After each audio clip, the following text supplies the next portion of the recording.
Ցնցումների մեջ է Հայաստանը վերջին մեկ շաբաթում։ 2 օր ապրիլի 28-ին և 29-ին երկրաշարժեր են եղել։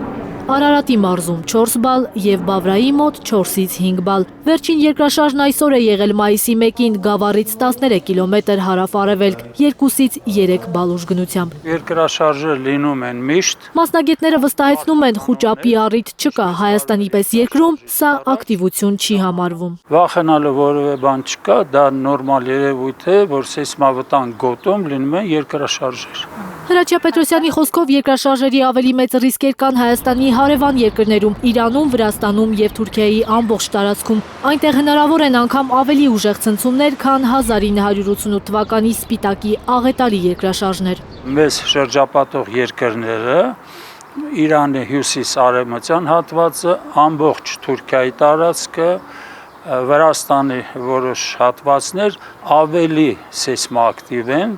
սեյսմիկ պոտենցիալը ավելի մեծ է, այսինքն եղել են,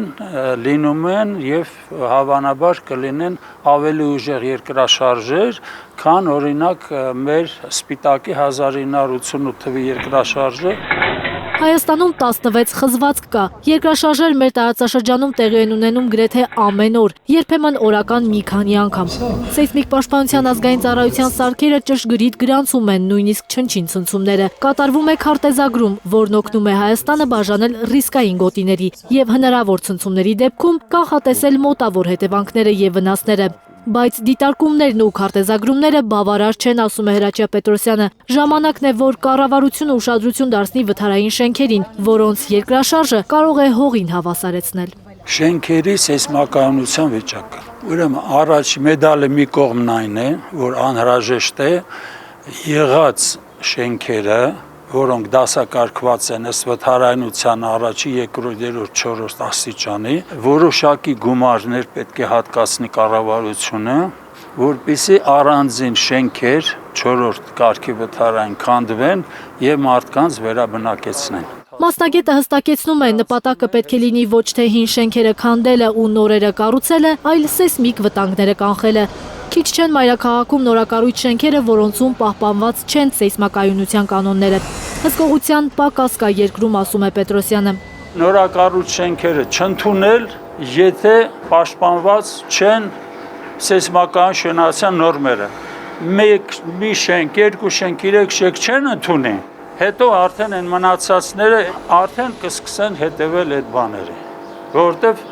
հիմի մնում էր այսքան բանից հետո մնում էր մի հատ էլ նորակառույց շենքեր անորակ լինեն, այդ դեպքում արդեն կներեք։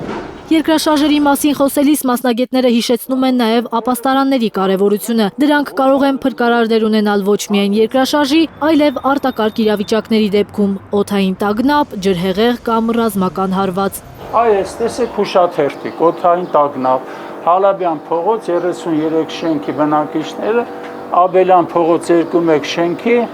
ստորգետնը ավտոկայանատեղին։ Այն շենքերից մեկն այն, որ դուք տեսաք վերևա։ Ոչ միայն երկրաշարժը, օդային տագնապ, կարող է լինի Աստված չանի պատերազմ, կարող է լինի երկրաշարժ, ջրհեղեղ, ռմբակոծություն։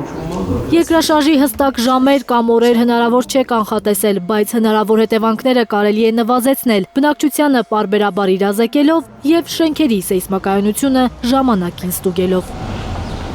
Զարուհի Սահակյան, Հենրիկ Համազասպյան, Հայլուր։